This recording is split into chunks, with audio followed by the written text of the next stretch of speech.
I hope you all enjoyed the children's presentation. How marvelous it was to see the story of the first Christmas brought to life so vividly. You guys did a wonderful job. We really should have you doing more of that, I think. Miss Scotty to put that together. It is a beautiful reminder of what this season is truly all about. The extraordinary gift God gave to the world 2 millennia ago. You know, this time of year is filled with so many symbols, Christmas trees and candles and cookies and reindeer, Santa Claus. Typically, we hear the name Saint Nick. It conjures up images of a jolly man in a red suit handing out gifts. But the story of St. Nicholas, who lived some 1,700 years ago, goes far beyond candy canes and chimneys. Back then, the church was growing throughout the Roman Empire.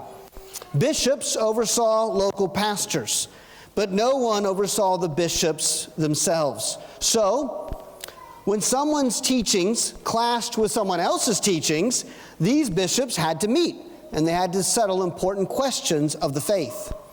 Around 300 AD, a bishop named Arius began teaching that while Jesus was a great man, he wasn't actually divine. This belief, known as Arianism, caused an uproar. Many bishops fiercely opposed it, creating a major crisis in the church. Emperor Constantine called for the famous Council of Nicaea in 325 AD to settle once and for all the question of whether Jesus truly was and is God.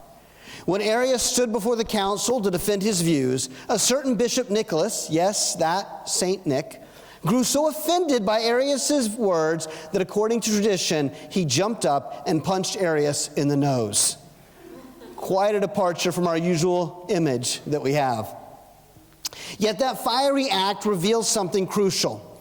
St. Nick was willing to defend the truth at all costs, even being imprisoned for it for a few days.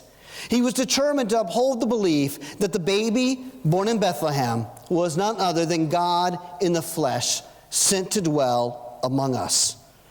So as you celebrate Christmas this year, watching Santa being on the sides of houses I've seen around my neighborhood and TV commercials and on Coca-Cola cans, remember that St. Nick cared deeply about truth. He knew Jesus' birth mattered because it meant God himself came down to us. May this reminder of St. Nick's passion stir up us to remember that truth still matters. Christ's birth is far more than a heartwarming story.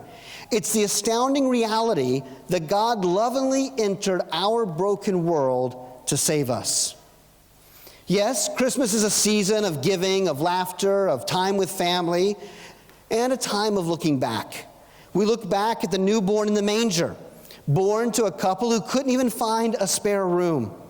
We look back at a world marred by wars, disasters, and heartbreak, yet still lit by an eternal hope, the light of God's great love shining in the darkness. Now, every week we have lit one of our candles of Advent, representing hope, peace, joy, and love.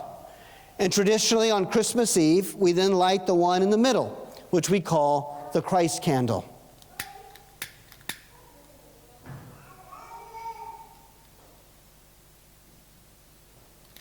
You'll notice the Christ candle is white, symbolizing Jesus' purity, his sinlessness. It's larger than the others because the others are things we experience because of Christ, while the middle candle represents Christ himself.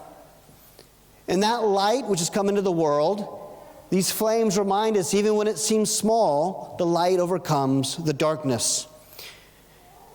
It's also a vivid reminder, this baby that we have in the manger, the candle that's lit, it reminds us of this.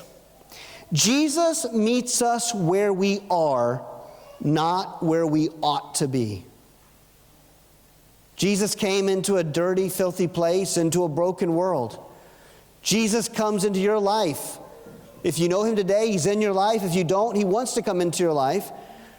But he doesn't ask you to get to where he's at. He comes to meet you right where you are, not where you ought to or need to be. Today is a celebration of a king, the Messiah, whose birth spelled the death of sin.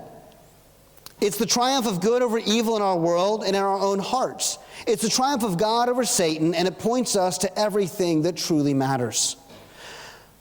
So this Christmas, I encourage you to unwrap your gifts joyfully. Bask in the delight of watching others open their gifts. But let's avoid being like impatient children who tear open one present and instantly forget the giver. Instead, remember the greatest gift ever given and the one who gave it, the one who sent his only begotten Son. May our giving reflect God's grace and our receiving reflect humble gratitude. After all, every gift we enjoy comes at someone else's expense. Let every new gift remind us of the cost Christ paid out of love for our salvation. May that perspective guide us not only today, but all year long, with every expression of grace that we share. And in that way, may we spread the light of Jesus around the whole world. Merry Christmas, and may the truth of Christ's birth light up every corner of your life. Let's stand and sing one last song.